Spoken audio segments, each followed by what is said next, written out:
tous et bienvenue à ce troisième épisode spécial de Il faut sauver le soldat Ryan. C'est nous, toute la gang de Dévainqueurs, qui sommes encore réunis. Je m'appelle Louis-Philippe, je vais être le DM de cette partie. Je vais poursuivre mon travail dans cette mini-série.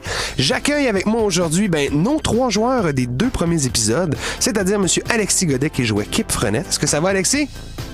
Ça va super bien, numéro 1, yeah! Excellent, très hâte de reprendre. On a Mathieu Ferland qui est là, qui joue Monsieur Alphonse Stone. Comment allez-vous, capitaine? Yes! Ça va super. J'ai hâte de jouer. Écoute, je me peux plus. D'un dynamisme contrôlé comme on te connaît, mon cher. Et on a aussi Paul le Fabuleux, joué par Sébastien Robillard, notre 3e compère. Comment allez-vous, Sébastien? Ça va même bien. Même par rapport à ton introduction, j'oserais même dire qu'en ce moment, on est avec la gang de Dévaincus, parce que... C'est vrai? Pas que je veux comme me vanter, mais...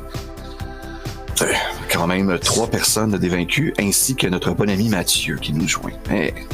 On pourrait dire en fait à contrariori que Mathieu a une présence dans Dévainqueurs et toi aussi, donc nous sommes à 3 aussi. Fait garde, écoute, on peut y aller comme on veut, hein, c'est merveilleux. Ok, égal. Mais oui, c'est dans le plaisir que nous sommes là. Et tu le soulignes, il y a quelqu'un qui vient de nous rejoindre, et c'est monsieur Anthony Parent qui va nous jouer un nouveau personnage. Comment tu vas, Anthony? Ça va super bien, merci. Je suis content que vous m'inclusez dans cette histoire-là, parce que c'est bien intéressant. Comme à chaque fois qu'on sort de quoi que t'es pas dedans, t'es comme « Peux-tu venir? » Et à chaque fois, on te dit oui, parce que c'est toujours plaisir avec nous. J'ai chialé pour me rendre. Ouais, on va dire les vraies choses. Mais bref, tu vas nous rejoindre un peu plus tard. Je vais résumer un peu ce qui s'est passé dans les 2 derniers épisodes, histoire de reprendre puis de savoir où on en est. Et je pense que ton personnage va se présenter de lui-même, donc on en apprendra un petit peu plus tard. Donc, si vous me permettez, laissez-moi faire un petit récapitulatif de ce qui s'est passé dans les 2 premiers épisodes. On se le rappellera, nos 3 joueurs qui étaient là, Kip, Alphonse et Paul, sont en fait, ils font partie des Silver Spurs, un groupe de mercenaires, chasseurs de primes, qui ont un vaisseau qui s'appelle le Golden Lasso. Ils ont accepté un contrat d'aller chercher un soldat qui était, semble-t-il, en fuite, un déserteur, qui s'appelle Ryan. Ils ont su très peu de choses sur le dit soldat parce que ils s'en sont rendus compte lors du premier épisode. Son dossier est en fait classé top secret, donc ils ont vraiment une infime quantité de renseignements sur lui, mais ils sont partis à sa recherche, sont débarqués sur une planète qui s'appelle Muctus, ont rencontré des gens sur une petite base qui s'appelait Killmer 2. Ils se sont rendus compte qu'il y a quelque chose qui clochait avec ces gens-là, et lors du 2e épisode, ils ont affronté en fait des créatures extraterrestres qui possédaient, qui contrôlaient ces 10 colonistes. Ils les ont libérés en tuant une grosse créature qui était en fait un gros X. Les gens qui nous regardent sur YouTube, vous allez voir que c'est plus clair que juste écouter ma description, mais donc 2 pattes en X, une créature immonde et hors de notre imagination, qui non seulement possédait tous ces gens-là, mais en plus était une espèce de hive mind qu'on appelle une espèce d'esprit de ruche, qui donc, il y avait un esprit qui contrôlait tous ces gens-là. Ils ont libéré la station, et à la fin de notre 2e épisode, ils ont appris que Ryan est bel et bien passé là, mais qu'il est parti vers un autre système. Your princess is in another castle, comme on aime le faire. Et on en était là. Ils ont sauvé le lieutenant Dan, qui était un peu la personne en charge de la base, et à la fin, il avait donné, je suis super excité, il a donné quelques informations au groupe afin qu'il reparte, et on va reprendre notre 3e épisode. Alors que nos 3 voyageurs, chasseurs de primes, sont en train de finir de repacter tout leur gear, leur équipement dans le vaisseau, le Golden Lasso. Donc, ils sont sur une espèce de plateforme de lancement où ils amènent des caissons. Ils se sont fait donner quelques vivres aussi supplémentaires par les gens de la colonie qui étaient super reconnaissants. Le lieutenant Dan est sur la plateforme en train de superviser qu'il ne vous manque rien, que vous avez tout ce qu'il vous faut avant de partir. Et donc, vous envoie un espèce de petit signe, là, un petit signe militaire, là, un petit salut avec 2 doigts au-dessus de l'arcade sourcilière. Et il vous fait un petit sourire et il quitte. Mais juste avant que vous n'embarquiez dans le vaisseau, il y a quelqu'un qui arrive à la course avec 2 sacs, une espèce de petite valise sur roue. Et il fait « Attendez! » Et là, je vais laisser Anthony, en fait, interpeller les 3 autres membres de l'équipage. Excusez l'équipage.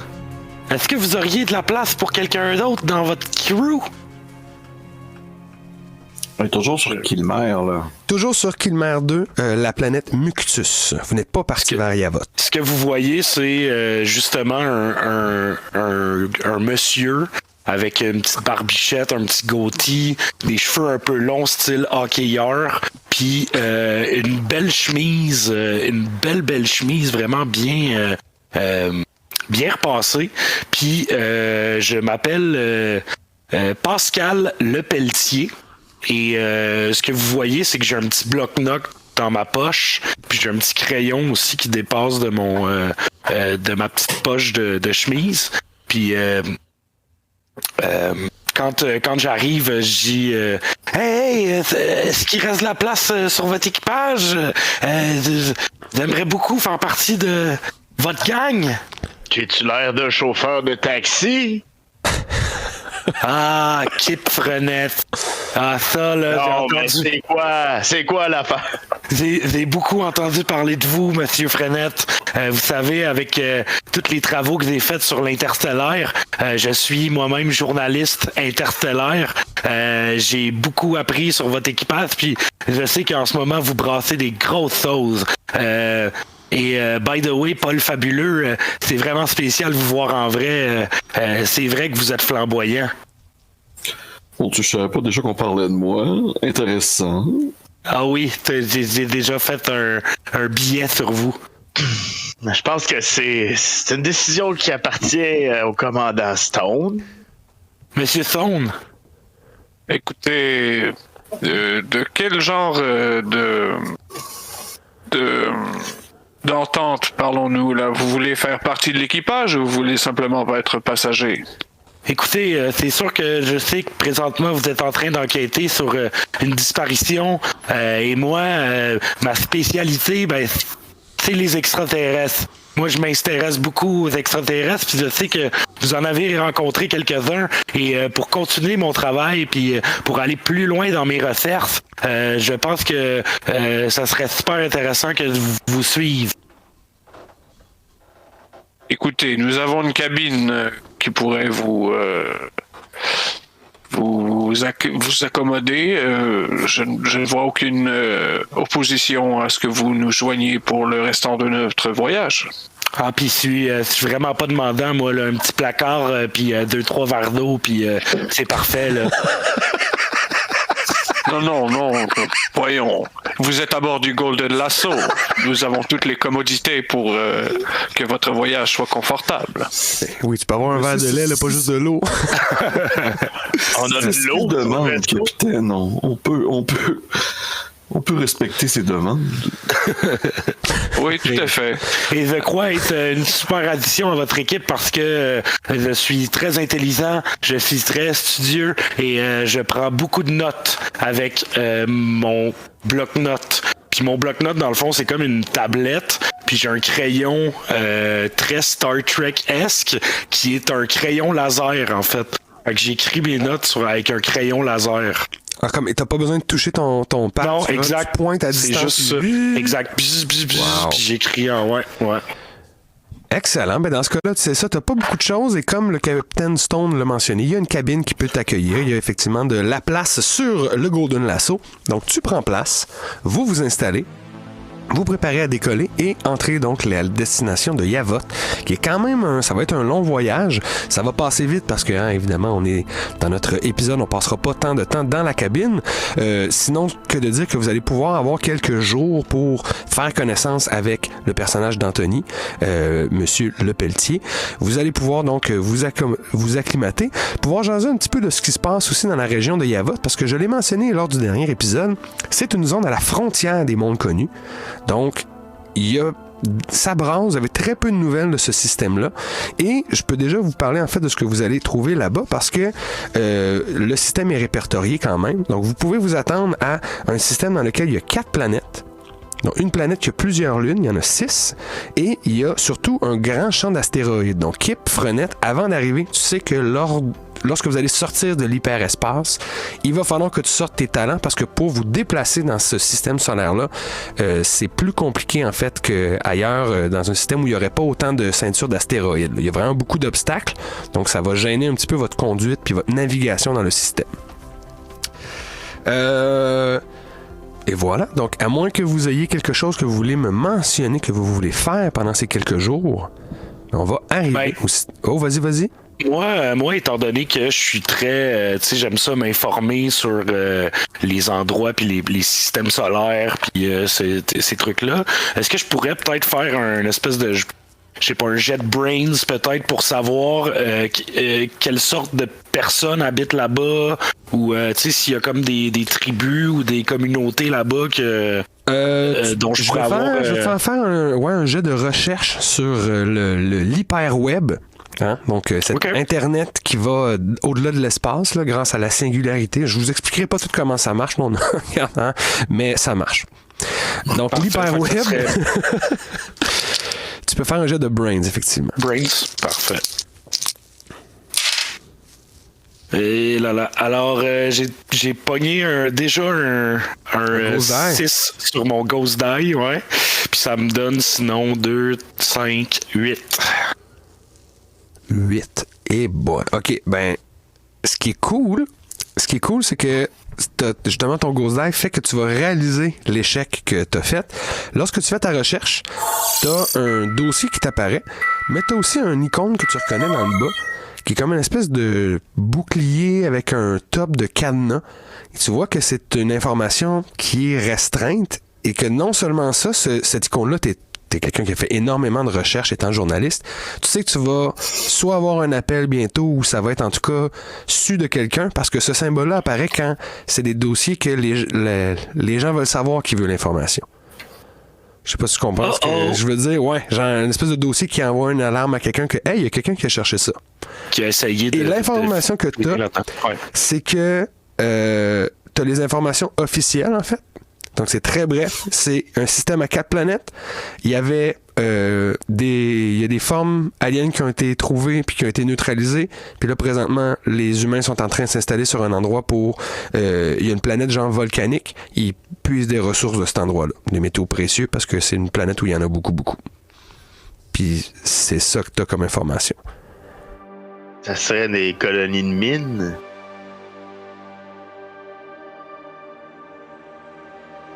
Alors, messieurs, des informations. Par contre, ça part très, très mal. Je crois qu'on a été flagué par des gens qui vont peut-être vouloir notre peau bientôt. Mais je vous le dis, je vais me reprendre. Je m'excuse, je vais retourner dans mon placard. Tu viens d'arriver. Je sais. Je m'attendais pas à ça. Je veux dire, peut toujours te faire passer pour quelqu'un d'autre.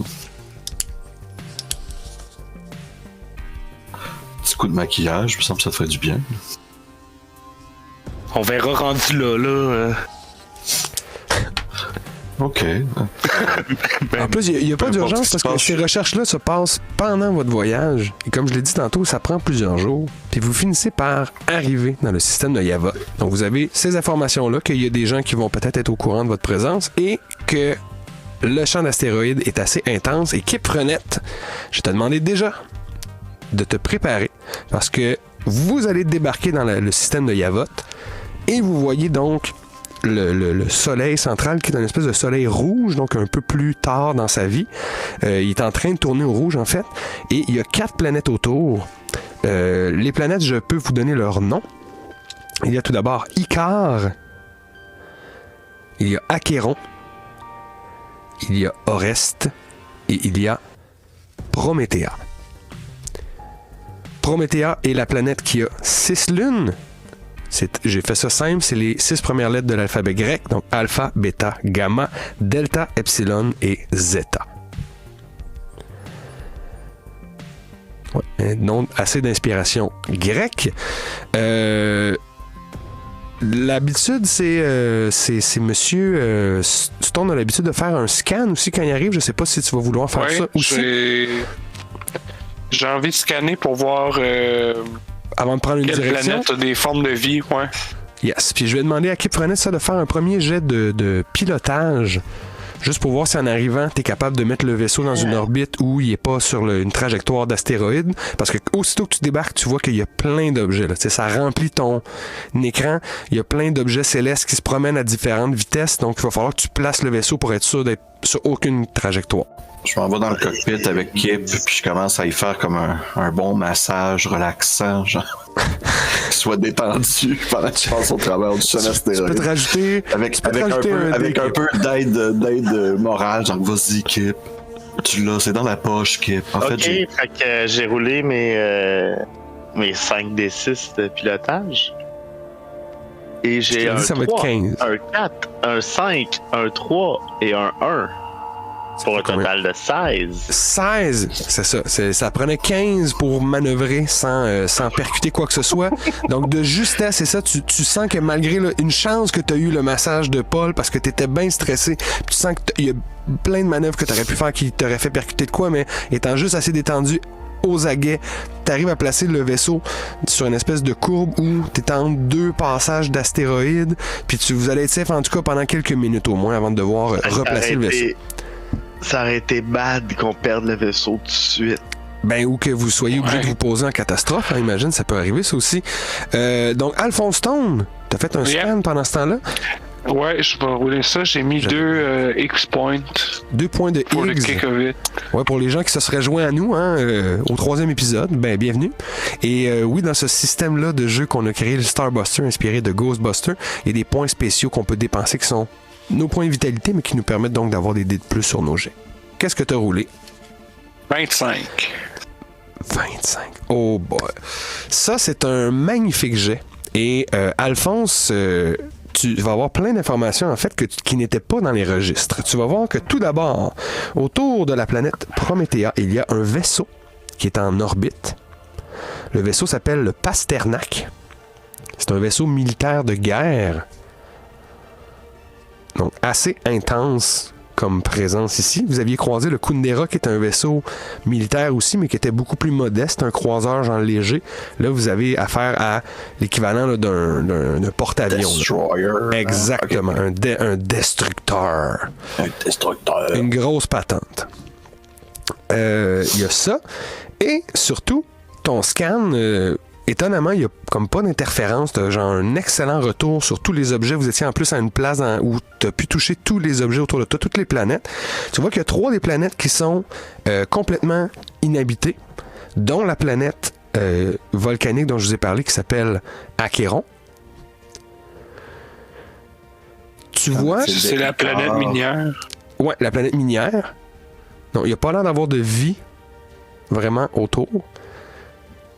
Dessus, c'est-à-dire, même s'il y a des bases, tu sens que tu reconnais des complexes là, justement métalliques, tu fais comment ça, c'est clairement une base de forage, mais ça a l'air d'être peut-être automatisé. Il n'y a pas l'air d'avoir grand monde, pas assez pour que tu le pick-up. Et sur Promethea, tu vois qu'il y a la même chose, il y a des bases, mais ça, c'était pas répertorié nulle part. Tu vois aussi, vu que vous êtes proche Pas de signe de vie. Ok. il y a des signes de vie aussi.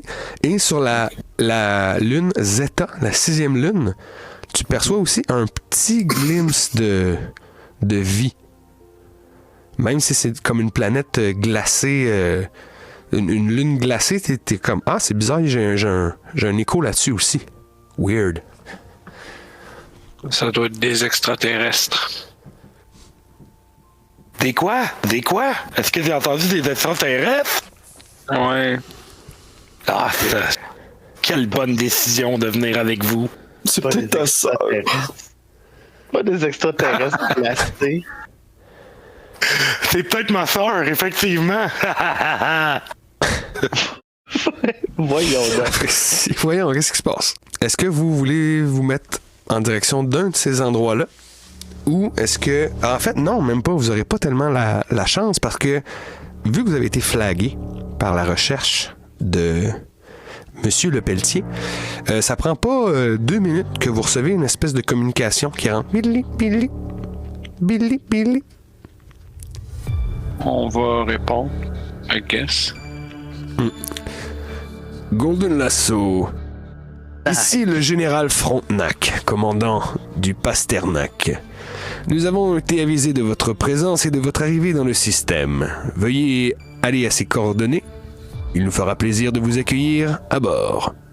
Puis mettre fin à la communication avant même que vous répondiez. Oh! Bon, ben... Je vais demander à Kip de se mettre en route vers les coordonnées qu'ils ont données. On a-tu une shuttle, nous autres, une genre de navette dans notre vaisseau? Non? Non, je pense que c'est trop un petit vaisseau pour que vous ayez ça. Êtes-vous sûr que vous voulez qu'on s'en aille dans la gueule du loup? Est-ce que je connais, moi, le commandant Frontenac ou c'est peut-être d'histoires anciennes ou de... Je pourrais faire un jet de brains. Ouais, voir si tu te rappelles d'histoires connues ou s'il a fait les manchettes. S'il a fait les manchettes. Ok, je vais me prendre un X-Point aussi, juste pour être sûr. Juste pour nous rappeler, LP, c'était quoi notre total de X-Point?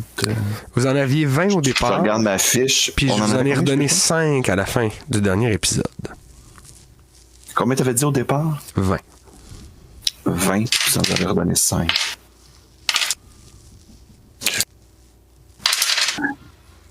Bon, alors ça fait 15. Puis t'as pas roulé de Ghost Die? Non. D'accord. Alors oui, le général Frontenac, ça dit de quoi? Parce que c'est un militaire décoré depuis plusieurs années. Et justement, il s'est fait une réputation... c'est ça qui est étrange, c'est que son nom sort souvent comme un grand victorieux pis tout, mais il y a très peu de détails souvent associés à ses histoires. C'est juste des conquêtes à l'externe. Il y a justement nettoyer des mondes pour que les gens puissent s'installer. Il arrive un peu dans des systèmes solaires, clean la place, puis après ça, il y a des gens qui s'installent. Puis tu te souviens vaguement que c'est lui qui était dans les premiers à venir dans ce système-ci, mais là, qu'il soit revenu, c'est comme, bizarre, d'habitude, il se déplace juste quand il y a des gros conflits. Il y a quelque chose qui cloche avec la venue de Monsieur Frontenac ici. Je crois qu'il est... Je ne sais pas trop la raison, mais c'est bizarre qu'il soit ici, en tout cas. Je vous le dis tout de suite. Bon, bien. Eh bien, mes amis, je crois qu'il y a deux options qui s'offrent à nous. Soit nous investiguons les formes de vie sur Zeta, ou soit nous allons à la rencontre du Pasternak. Je crois pas qu'on peut vraiment passer à côté, capitaine. Regardez leur armement. Je veux dire, ils peuvent nous faire exploser en criant zut. Oh non, Zut. Je crois que nous, de toute manière, n'avons-nous rien à cacher. Les recherches de Pascal étaient justifiées. Nous sommes en mission pour leur compte. Tout à fait, mais la recherche de Monsieur Lepelletier leur a probablement mis une puce à l'oreille. On pourrait pas fouiller en tout cas exactement en toute quiétude et en toute anonymat. Déjà, qu'est-ce que tu dis, Kip? J'ai dit mettre une puce à l'oreille comme si c'était des cyborgs. Ok. C'est très riche, tout le Je suis monde. content d'avoir écouté. Mais bref, vous, ok. effectivement, n'avez rien à vous cacher. Donc, j'imagine que à la suggestion du capitaine Alphonse Stone, Kip, tu vas mettre en direction du Pasternak. Fais-moi un autre jet de pilotage. Pour être sûr qu'il n'y a rien au vaisseau non plus. Plein gouvernail sur le Pasternak. Et on a 15. Encore une fois, sur la fesse, tu manœuvres dans ce système qui est pas facile, c'est vraiment pas évident, mais tu arrives à aller te poser donc sur la baie d'atterrissage du Pasternak. Vous êtes accueilli par pas un bataillon, mais un petit escale. Il y a comme 4 soldats qui vous attendent, qui vous disent pas un mot, mais aussitôt que vous sortez, ils se retournent, puis vous comprenez qu'il faut les suivre, marcher avec eux autres dans le vaisseau. Juste avant de comme entrer dans le vaisseau, je sais que je veux avoir l'air quand même menaçant. Tu veux-tu te maquiller de manière menaçante? Mm-hmm. T'as-tu un jet de maquillage que tu peux faire? Je vais me faire un maquillage un peu... Il veut se maquiller en cracheuse. un peu comme... c'était quoi le duo de lutteurs, Alexis, là, qui est... C'était comme il était comme super métal, puis il avait la face toute maquillée. Oh, ou les Road, je sais pas trop quoi, avec les pics en métal, là? Ouais, qui avait comme des grosses épaulettes avec des pics, ouais. C'était pas comme les Road Warriors? Ouais, il me semble que c'est ça où j'avais Ultimate Warrior, mais Road Warrior. J'avais Legion of Doom en tête, mais c'est pas ça, je sais que c'est pas ça. Les Road Warriors, peut-être? Peut-être les Road Warriors, ouais. Mais bref, juste un genre de maquillage à la Kiss un peu, si on veut, peut-être pour donner une meilleure idée aux gens. D'accord, donc t'as l'espèce de yeux noirs, mais avec des lignes en dessous, des parties, Ouais, des genre parties avec comme argentées qui ont l'air justement des lames ou des trucs menaçants. Exact. Et tu peux rouler un jeu de maquillage, on va voir à quel point ça sort bien. Le pire qui va arriver, c'est que tu vas avoir l'air d'un mime. C'est Ce qui va arriver, c'est qu'il y a eu trop de vibrations pendant l'arrivée, puis... Je confirme qu'on parlait des Road Warriors. Road Warriors, Parfait. ouais. J'ai juste... sinon, c'est mon talent. Mon talent, ça rajoute 3D, c'est ça? Ouais. Fait que j'ai 6D. Elles Ça sont doit être lettres, là, c'est merveilleux. 6, 12, 16, 17, 18, 19, pas de grosses die. Pas de Excellent. hic die. Oui, pas de problème. Ton maquillage est très bien réussi. Ton bras est stable malgré les mouvements du vaisseau. T'es complètement calme. Tu sais, à 20, mettons, peut-être qu'il y en aurait un qui aurait visiblement montré sa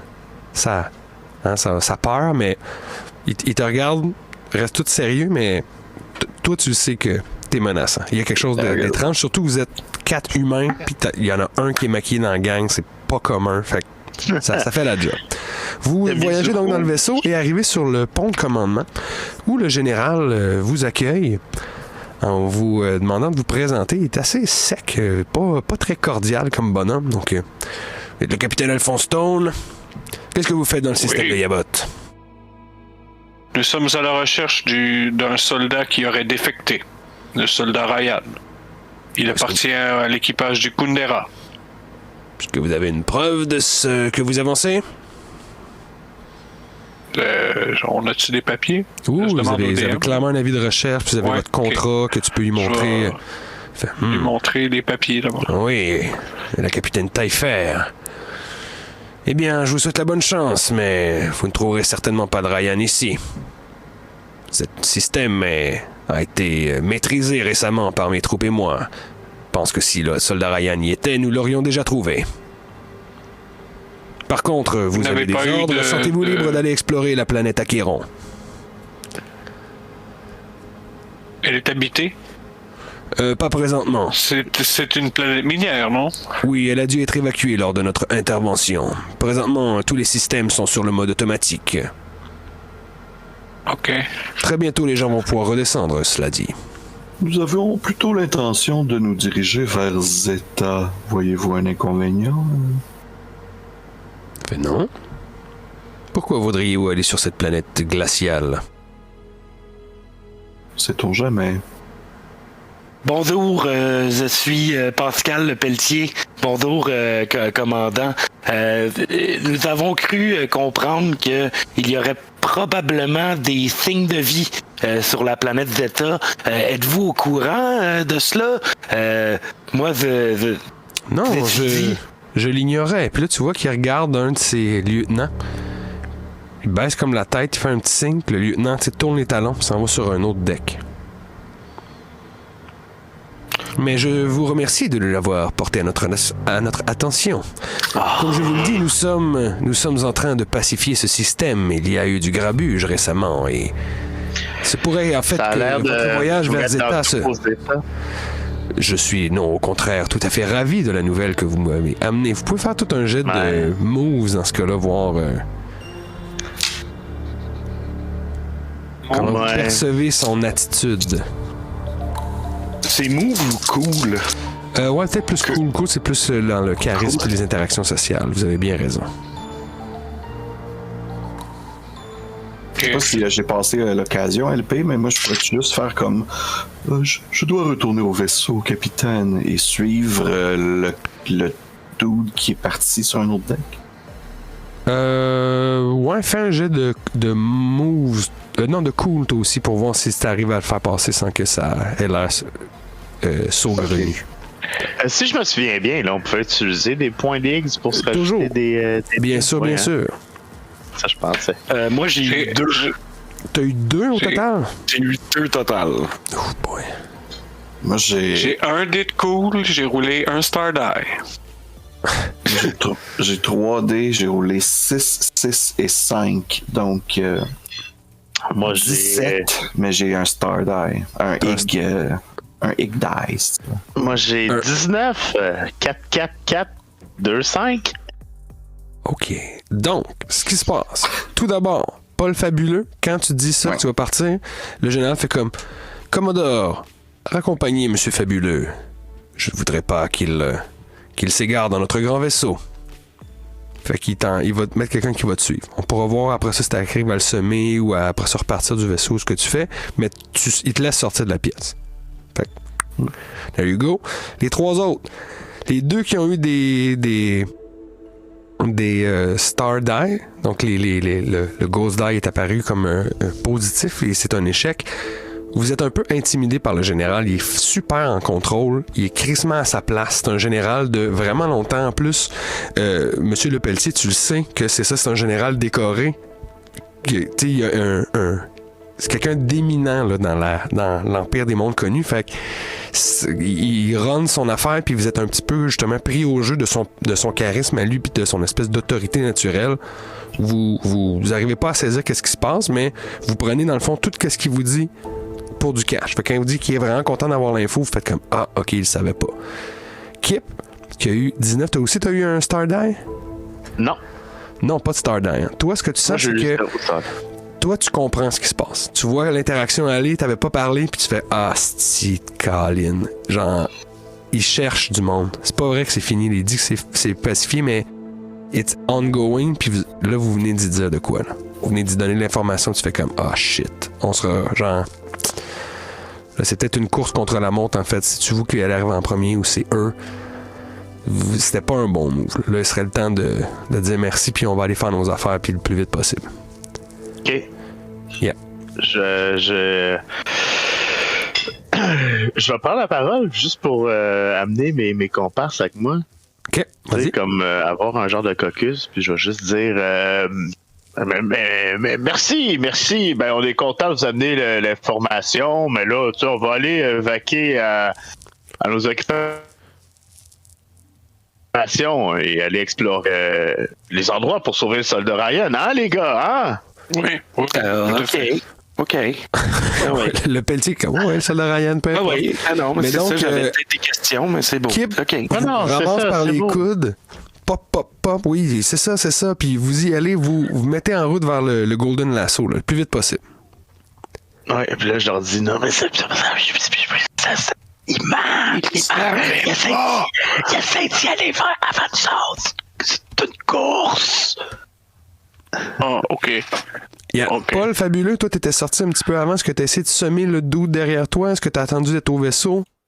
Voilà, je vais essayer de changer de route. En fait, j'ai une petite idée. Pendant que je suis en train de marcher avec lui vers le vaisseau, ouais. Je vais prendre dans ma trousse de maquillage ma petite poudrière avec un miroir. D'accord.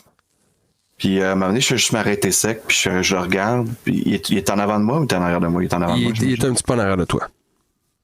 Il est OK. Je suis comme, vous savez, je remarque ça tout de suite, hein, mais vous avez vraiment le teint pâle. Il te répond pas. Mais il te regarde, il est dubitatif, le genre. Hein? Ben, ça peut être un signe de beaucoup de choses. Il y a un manque de lactose, on prend pas beaucoup de fromage puis de lait sur un vaisseau spatial, ça c'est sûr et certain. On dirait que vous manquez de vitamines. Bref, je pourrais tellement vous redonner des belles couleurs. Là. Peut-être que si vous avez une jeune demoiselle en vue, peut-être qu'elle serait peut-être un peu plus encline à vous remarquer. Fais un jet de cool. OK. Je veux dire, par contre, le DC tout de suite, ça va être 18 parce que c'est un soldat entraîné, mais il a le teint pâle. Ça donne qu'il y a vraiment le teint pâle. Il y a vraiment le teint pâle. Ça se peut, là. Je vais mettre 3D. Oh boy, 3D de Higgs. 3D de Higgs. Fait que j'étais à 15 en ce moment. OK. Bon, c'est bon, ça. 10, 15, 19, 20, 21, 22, 23, 24. Pas de hic d'air. Il fait comme... Ben justement. Fait qu'au moment où il s'approche un peu puis qu'il pense que je fais juste le bon vieux. Ah, puis j'enlève plein de la poudre en plein visage. Je fais comme ça, va être super ça pour votre teint. Puis pendant qu'il est comme. Ouais, exact. Ça fait comme un smoke bomb. Tu vides ta poudrière. Ça fait un gros nuage. Toi, évidemment, t'es habitué parce que t'es immunisé au maquillage. Là. On aurait dû le dire, mais ton personnage a une immunité aux effets du maquillage depuis le temps. Mais donc, tu fais ce gros nuage-là, puis en même temps, t'as tellement bien roulé avant pour le convaincre que même dans la boucane, il est comme « Oh ouais, hein, j'espère que Sashira va aimer ça! »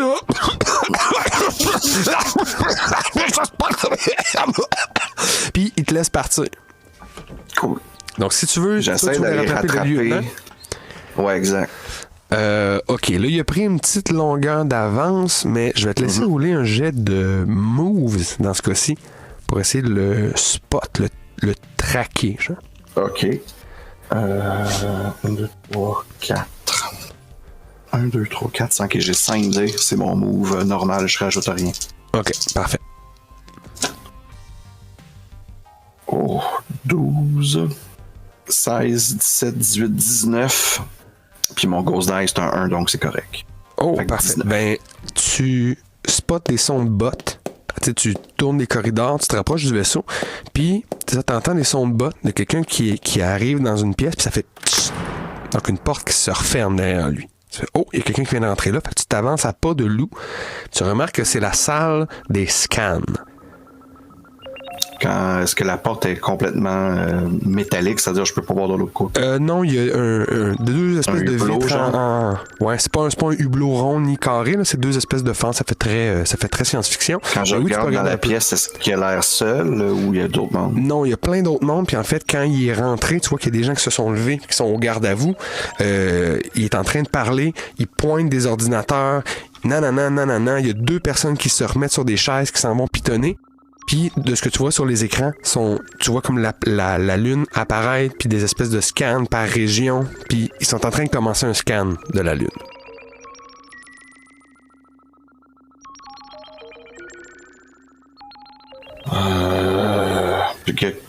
Combien de personnes que non, il doit y avoir au moins une bonne dizaine facilement. Oui, il y a plein de techniciens, il y a plein de soldats, il y a le lieutenant. Mettons, quand j'ouvre la porte, là, est-ce que direct à gauche ou direct à droite, c'est déjà les consoles? Pas exactement. Non. Il y a une espèce de table avec des ordi au centre, puis c'est regroupé sur la deuxième moitié de la... Le truc, quand tu rentres, c'est des espèces de pots de fleurs, en fait. OK. Ben, en tant que tel, il doit avoir des bien meilleurs sensors que nous autres. Fait que j'attends un peu pour voir qu'est-ce que ça leur donne à eux comme résultat, genre leur recherche. Ben, tu vois aussi. Je suis en mesure d'arrêter. Fais un jeu de brains. Fais un jeu de brains avant. Oh. OK. J'ai un dé, c'est pas ma faute. Ouais, ben tu peux essayer. Ouais. C'est comme, hey, je sais pas, ça va prendre combien de temps, mais t'es comme, je peux pas attendre. Soit j'agis ou soit je m'en vais. Est-ce que j'ai en proximité, qu'est-ce que j'aurais comme objet qui serait en reach? Un extincteur? Y-tu... T'es dans un corridor en métal, j'ai-tu la carbone. possibilité de partir des gicleurs? Ce qui est dans un vaisseau spatial, ça serait probablement du genre de foam là, qui empêche le feu et non pas de l'eau. Ben, il y a des alarmes. Il y a moyen de sonner des alarmes. T'es dans un vaisseau militaire, mais t'aurais déjà aussi ce knowledge-là. Dans un gros vaisseau comme ça, il y a aussi des systèmes de surveillance. Là. Mm-hmm. Fait que présentement, t'es sûrement sur la caméra de quelqu'un aussi. Oh, oui, ça c'est sûr. Mais oui, tu pourrais sonner une alarme dans le corridor, puis ça mettrait tout le monde en alerte. Faudrait qu'ils retournent dans leur battle station. Ça pourrait gagner du temps. Mais en même temps, faire ça, ça ferait qu'il y aurait sûrement un lockdown, puis là, ça empêcherait peut-être votre vaisseau de partir si vous voulez partir. Est-ce que je peux faire ça de façon postpone, genre? Je peux-tu comme faire de quoi pour que ça le fasse plus tard puis que je puisse déjà m'en aller avant? Ben, C'est comme un peu comme une bombe à retardement, mais c'est pas une bombe que je veux faire. ben, tu pourrais Comme monter un truc qui fait de la fumée avec une mèche, mais ça te prendrait du temps aussi faire ça. Par le temps que ça arrive, les 3 autres, eux, sont venus au vaisseau. Parce qu'il y a eu quelques secondes de différence entre le moment où t'es parti, le moment où eux, ils ont décidé d'y aller. Donc, il y a ça aussi. Là. Vous, on va dire que les 3, pendant ce temps-là, l'observation de Paul, vous êtes revenus au vaisseau. Vous voyez qu'il n'est pas là. T'sais, il vous a dit qu'il allait au vaisseau. Peut-être que le capitaine avait compris qu'il suivait le lieutenant. Mais là, Kip vous a un peu mis au courant que c'est une question de temps. Ils vont sûrement envoyer du monde sur la Lune aussi. Il avait pas l'air de savoir qu'il y avait du monde là. Fait que c'est peut-être votre chance. Ouais. Yeah. OK. Fait que, est-ce que vous envoyez un message à Paul? Vous avez toujours vos comlinks dans vos suits Je de pense vaisseau? qu'on devrait rappeler Paul Golden Lasso. Au vaisseau. Paul, qu'est-ce que vous faites? Quel est votre statut? De liberté. Alors, tu vas perdre 1 point de Higgs.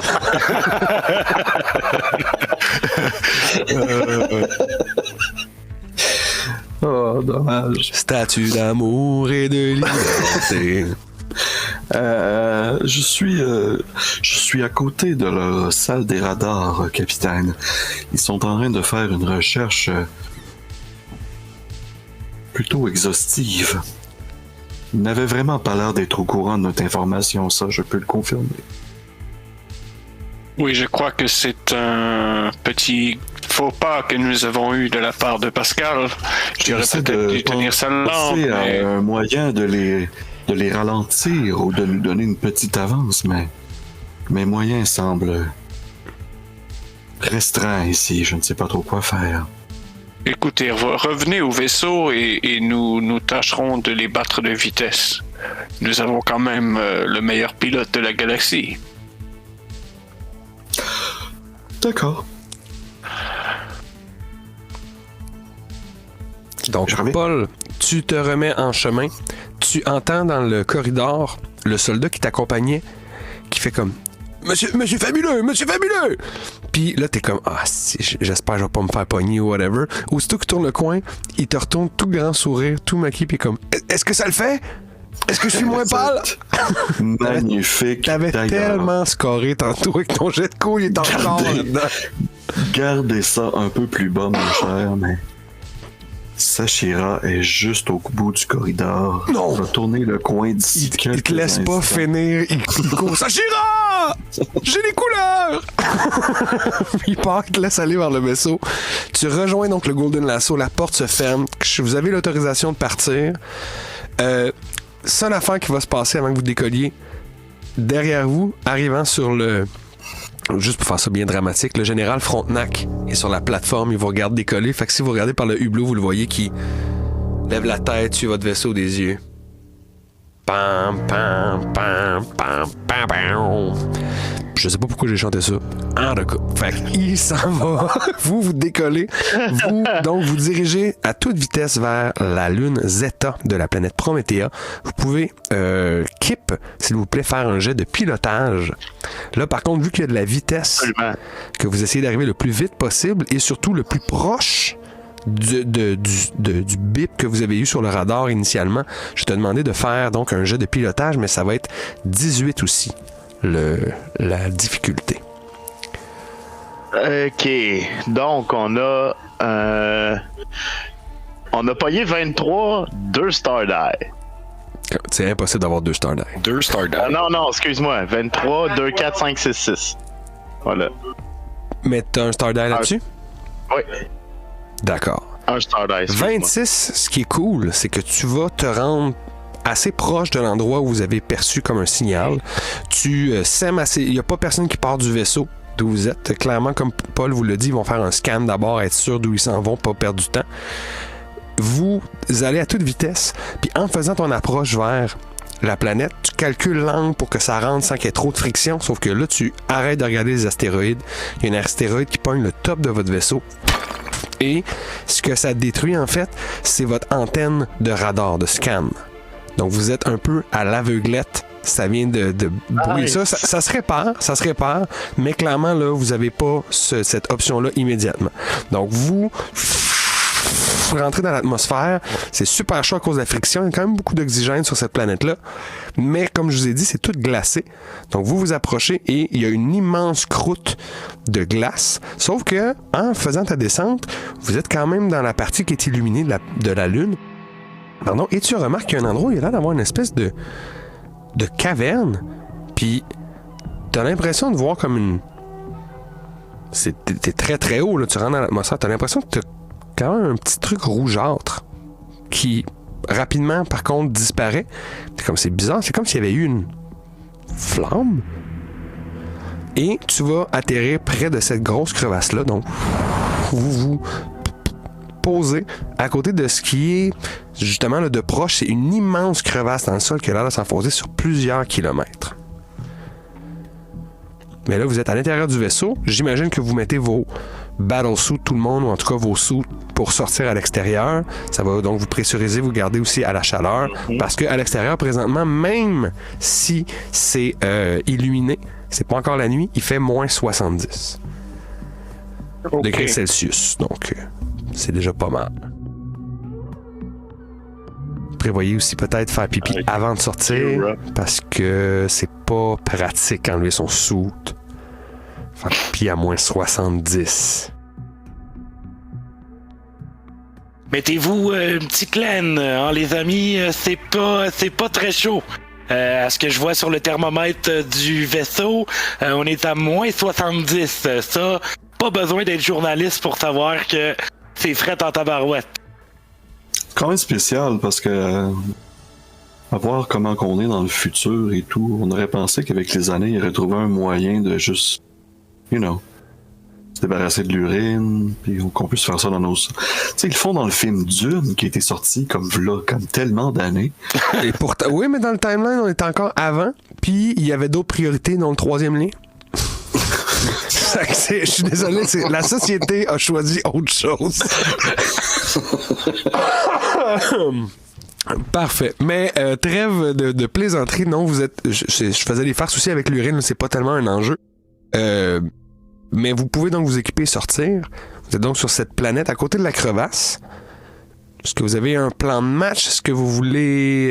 Est-ce que vous amenez du stock aussi avec vous? On se rappellera que, à moins que votre force soit en haut de 3, vous avez juste 3 slots d'équipement. Il y a certains objets qui prennent une demi-slot, certains qui en prennent 2, certains qui en prennent 1. Puis je pense Alphonse a une force de 4, donc lui, il y a 4 slots d'équipement. Je prends des armes. Moi, j'ai toujours mon classique, c'est-à-dire 2 trousses, ma trousse de maquillage, ma trousse de premiers soins, 2 sacs bananes, en fait. Ouais. Et la cracheuse. Spitfire, qui est ma cracheuse, ouais. Avec le comlink, puis j'ai un petit taser on the side. Perfect. Oui, vous avez toujours votre multitool là, qui fait un peu tout, là, comme à la Star Trek. Moi, je me prendrais un gun, tu sais, un petit pistolet pour être sûr. Puis peut-être quelque chose pour échantillonner ou... Tu peux prendre un lab kit. C'est un truc pour prendre des échantillons. T'as des éprouvettes, t'as des petits grattoirs, t'as des petits balais. C'est une espèce de petit kit pour justement soit prendre des échantillons minéraux, floraux, animaux. OK. Un lab... Capitaine, pas pour... je suis quand même responsable de l'équipement militaire au sein du vaisseau et je ne sais pas s'il serait sage de donner une arme à Monsieur Le Pelletier. Nous le connaissons à peine et il vient tout juste de s'intégrer au groupe. Je peux comprendre qu'il a besoin de se défendre, mais il y a des moyens un peu plus sûrs pour nous, comme cette arme qui discharge, ce stun gun ou ce taser. Je n'ai rien contre vous, Monsieur Le Pelletier. Non, je comprends. Et en plus, je vous ai déjà mis dans le pétrin un petit peu. Fait que, oui, beaucoup. Je comprends. Il faut bien qu'il y ait une conséquence à ces erreurs.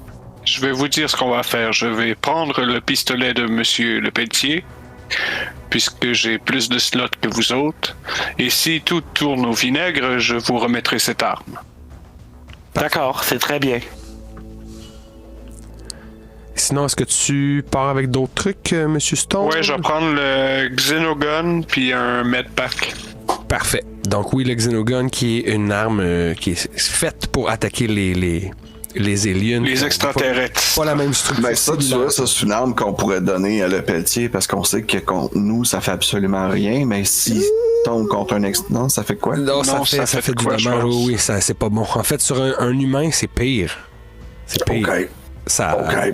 Oui, ça ferait... Ok. Ce que Ok, ça cool. ferait, c'est que ça... j'y ai pensé, en fait, à ça aussi. Tu sais, qu'est-ce que ça ferait si ça frappe un humain? Puis, vu que ça, tu sais, ça envoie des décharges électromagnétiques, la première shot, ce que ça fait, c'est que ça te fait brûler la peau. Mhm. Fait que toute ta peau La deuxième fond. shot te fait exploser de l'intérieur. Yeah. Un peu comme un micro-ondes. Cool. Fait que- Fait que là, étant donné que j'ai plus de pistolet, qu'est-ce que je pourrais même rajouter un medkit ou. Tu pourrais te prendre un medkit, tu pourrais te prendre un shield aussi. On a dit au dernier épisode que ça existe, un espèce de bouclier qui est c'est un morceau de métal que tu tiens dans ta main, puis quand tu l'actives, ça fait un bouclier qui part de ta tête jusqu'à tes pieds, puis qui fait une espèce de surface énergique réfléchissante. Fait que si tu te fais tirer des blasters, ça va les dévier. Ah, Ouais, puis je te laisse quand même avoir un taser gun là, pour que Ok. tu puisses quand même te Ouais. défendre. Fait que ça, exact, ça ferait du dommage non létal, mais tu pourrais assommer quelqu'un avec ça ou le paralyser. ok. Puis je pourrais avoir le taser, le lab kit, puis le shield. Shield. Oui, Ça marche. c'est tout en bas de 3 unités, là, tout ça. Ok. Bon, ben c'est ça que je vais amener, moi. Parfait. Puis toi, Kip, t'as dit des guns, fait que j'imagine que t'as quoi, 2 blasters? Ben moi, j'ai pris grenade thermique, toujours pratique. Oui, ça t'a bien servi la dernière fois. La grenade thermique, j'ai pris un... je prendrais un shotgun. Oh, à la Un place, shotgun ok. laser, ouais. Parfait. Donc, à la place de ton Un classique blaster, ça va prendre une charge parce que c'est un long shotgun. Mais ce que ça fait, c'est que quand Ouais. tu tires 2d6. Parfait. Puis Mais à tu sais, courte distance quand même. Tu peux pas pogner quelqu'un de très loin avec ça. non, je peux-tu... J'ai encore de la place, hein? J'ai-tu de la place pour un blaster? Ton shotgun, mon c'est blaster? un. T'as dit une grenade, c'est une demi. Fait quoi, il te reste 1,5. Ben, je prendrais c'est un ennemi pour avoir mon blaster au cas où il faut que je fasse un peu Donc, tu peux te rajouter un autre plus long demi. range. Parfait. Donc, blaster, shotgun, grenade, t'es all-in sur les armes. Paul, t'as tes kits de maquillage, de soins, ta cracheuse. Captain Stone a le Xenogun, a le blaster pour Monsieur Le Pelletier. T'as aussi pris un blaster pour moi, puis un medpack. puis un medpack. Parfait. Et finalement, donc, notre journaliste, vous avez le lab kit, vous avez un stun gun et vous avez un bouclier. Vous êtes tous dans vos soutes, vous sortez à l'extérieur et malgré le fait que vous ne ressentez pas le froid, vous sentez que votre soute à l'extérieur devient plus rigide. Le froid donc saisit votre soute et en sortant du sas, vous sentez que vos mouvements sont pas ralentis, mais clairement qu'il y a une résistance dans vos vêtements. Là, ils sont mis à l'épreuve. Vous avancez vers la faille. Vous pouvez regarder un peu et je vais vous demander à chacun de faire un jet de brains, s'il vous plaît. Oui, Paul Fabuleux qui regarde son dé encore en se disant « Ouais, j'en ai qu'un avec... 4, hein? C'est pas super. Il y a de la neige. » Tu vois plein de neige. Beaucoup de neige. Moi, j'ai 8. 8, tu constates qu'il y en a encore plus que Paul pensait. Il y a encore plus de neige que ça. Oh mon Dieu, j'avais pas vu toute cette neige-là à gauche. C'est ça, il y en a plus. Il y en a plus à gauche, Paul. 14 à gauche. 14, peut-être en excellent, plus. capitaine. Et Kip? Non, ça veut pas dire que de mention. Toi, t'es comme, aïe, aïe, ça craque. sous le- Pogné. Le capitaine- Pogné 6. 6, il y a de la neige. Ça, c'est sûr. Ah, Captain Stone, wow. pendant que vous vous émerveillez de toute la quantité de neige amoncelée dans les environs, il vous fait remarquer que juste en avant sur la faille, il y a une espèce de butte comme de glace recouverte de neige, mais que juste à l'arrière, il y a l'air d'avoir au moins 2 marches très clairement le définies. Le début d'un escalier qui descend. Travailler dans la glace ou Ouais. des marches en béton ou en ciment? Là? Ok, travailler dans la glace. Travailler dans la glace papier roche, c'est comme si quelqu'un avait pris un blaster puis avait balayé, fait des marches. Donc, il y a des endroits où c'est de la glace et des endroits où c'est de la pierre, mais c'est quand même super solide puis ça a l'air d'avoir été... comment dire? Ça, c'est pas avec la température, c'est pas à risque de disparaître ou de changer. Là. C'est pas naturel. Non, ça, c'est sûr que c'est pas naturel. c'est pas naturel. Puis il y en a une partie, c'est ça, qui a un peu de neige dans le début.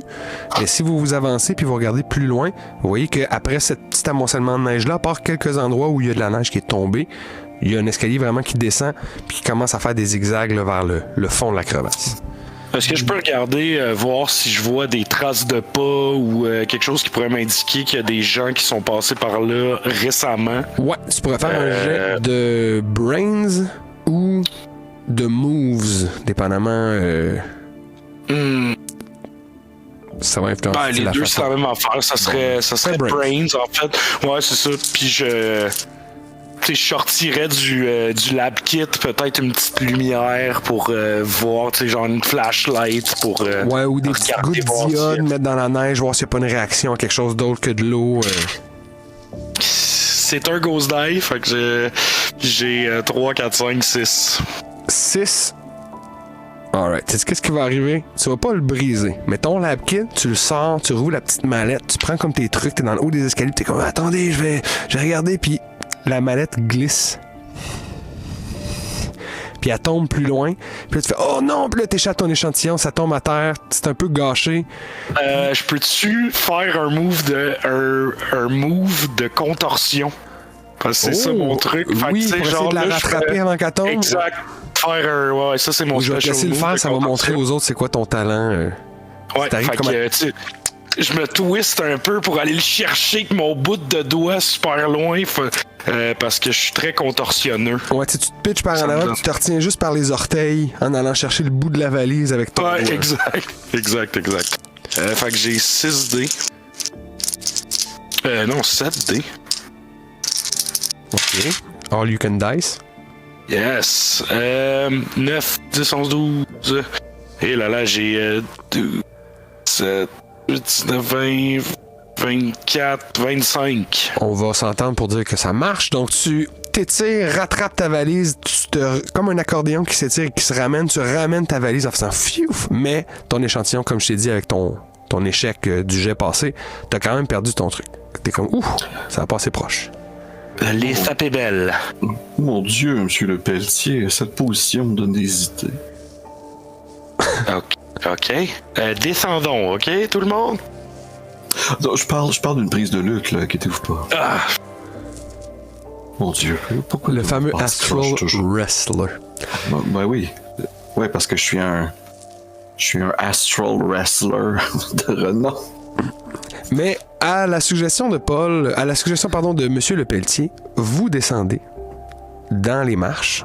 Vous amorcez une descente qui va durer sans doute plusieurs minutes, parce qu'il y a plusieurs paliers comme ça qui descendent. Et arrivé à peut-être une vingtaine, trentaine de mètres du fond de la crevasse, vous remarquez qu'il y a une espèce d'endroit circulaire dans lequel il y a l'air d'avoir une porte en métal qui se découpe d'une des parois de la faille au bas. Et vous voyez qu'au centre, il y a ce qui semble être un drapeau planté à côté d'une caisse qui est sous la glace et la neige. Et juste à côté de la porte, il y a comme un gros boulet. Une grosse pierre. OK.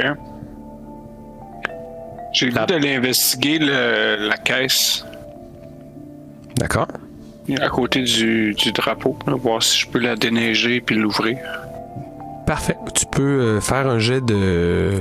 Je vais te faire un jet de Brains parce que le truc en tant que tel, tu vas pouvoir l'ouvrir et tout, mais il y a effectivement quelque chose à aller chercher avec ça. Sais-tu, je vais me mettre 3 hit points. Oh boy, OK. Il est sérieux. Le capitaine Stone est sérieux. Donc, il sort, oui, ses talents de vétéran investigateur. 2, 10, 15... 100, 20, 31. Ben voyons donc, c'est abusif. Abusif, Monsieur Stone. Avant même d'arriver, tu fais comme... Ah, mais je reconnais ça, c'est... les enseignes de la station Kilmer 2.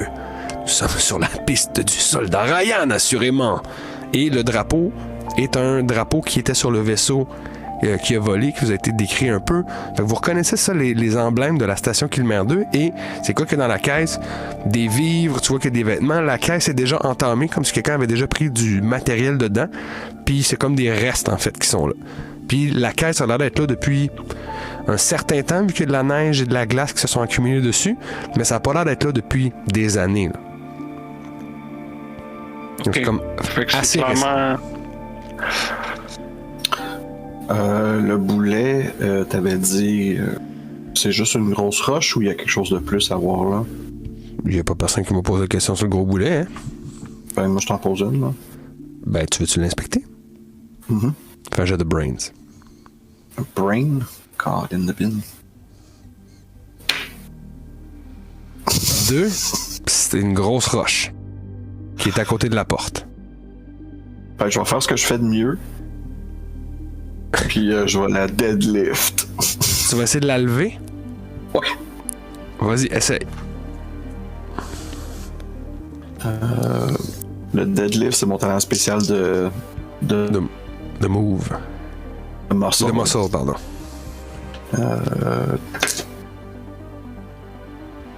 11, 14, 15, 20 au total, pas de grosse dague.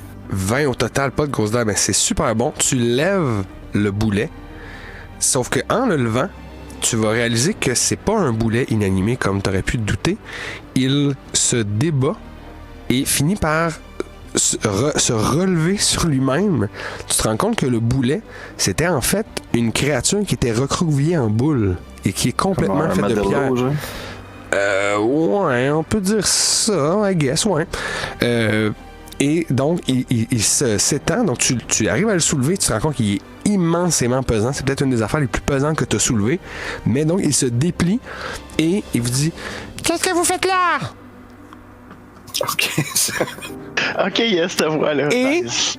c'est super cool que vous ayez réveillé le boulet, mais pour savoir ce qui va se passer, on va s'en reparler au prochain épisode. Parce que ça fait déjà... Oui, on arrive déjà à la fin, je sais! Fait qu'on va voir ce qui va advenir de ce boulet, de cette investigation. Je vous le dis, là, vous brûlez, là, vous venez de retrouver des objets du soldat Ryan, vous êtes tout proche. Mais donc, ben, c'est ça, on va devoir se dire au revoir pour aujourd'hui.